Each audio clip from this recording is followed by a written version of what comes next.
Assalamualaikum warahmatullahi wabarakatuh. Perkenalkan, nama saya Rizky dari Prodi D3 Analisis Kesehatan, Fakultas Sains Teknologi dan Ilmu Kesehatan, Universitas Bina Mandiri Gorontalo. Baiklah, pada kesempatan kali ini saya akan membawakan materi tentang protein, enzim, dan hormon. Yang pertama yaitu adalah protein. Protein adalah kelompok biomolekuler berukuran besar yang terbentuk dari satu rantai panjang asam amino atau lebih. Kemudian protein ini memiliki dua jenis. Yang pertama yaitu protein fibrillar. Protein fibrillar ini yaitu protein yang berbentuk seperti serabut. Kemudian yang kedua adalah protein globular. Protein ini berbentuk seperti bola.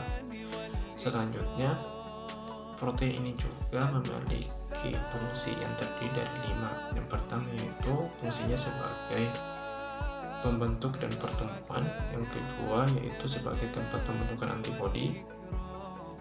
Yang ketiga yaitu sebagai sumber energi. Yang keempat yaitu metabolisme dalam tubuh. Yang kelima yaitu memfasilitasi reaksi dalam tubuh, atau seperti reaksi kimia.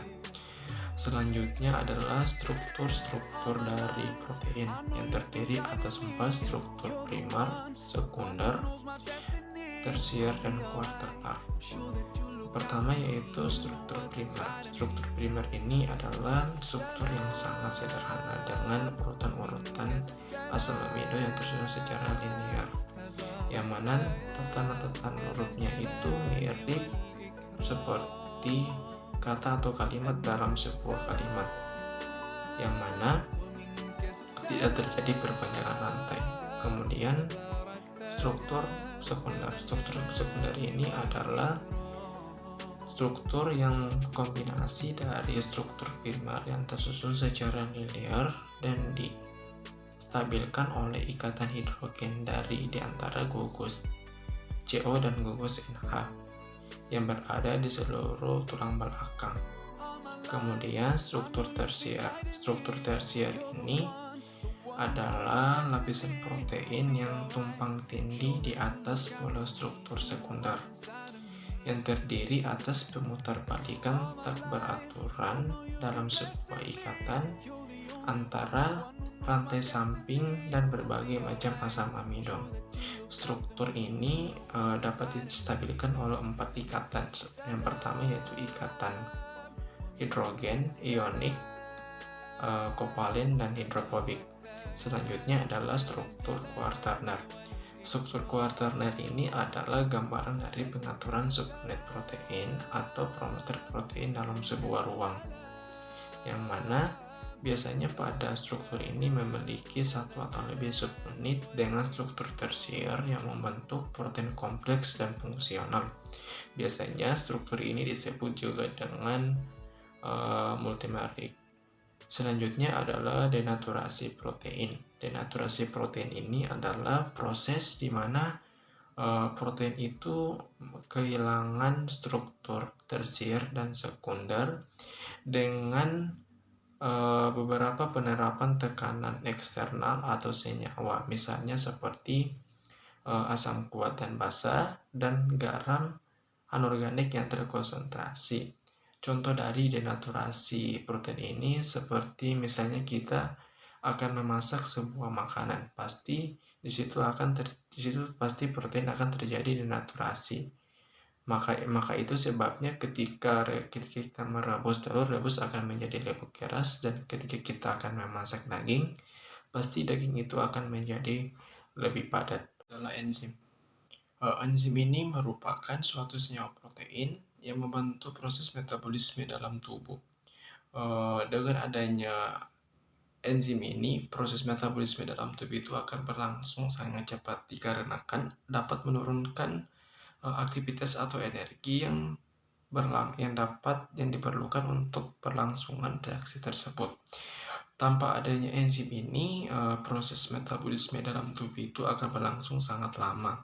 Kemudian pada enzim ini juga memiliki struktur yang terbagi atas 2, yaitu pertama adalah bagian pro-apoenzim dan bagian bukan dari protein atau gugus protestik. Yang pertama itu apoenzim. Apoenzim ini ada terdiri dari protein dan mudah berubah tergantung dari faktor lingkungannya seperti pH dan suhu. Berikut sedangkan untuk protestik itu adalah terdiri dari unsur logam seperti zat besi, mangan, magnesium, dan natrium. Selanjutnya cara kerja dari enzim ini tersendiri. Cara kerja enzim itu sangat sederhana, seperti kunci dan gembok. Pasalnya dalam materi enzim ini terdapat tempat yang aktif, yang mana pada substrat tertentu akan dapat masuk dengan sendirinya dan dapat bekerja secara spesifik.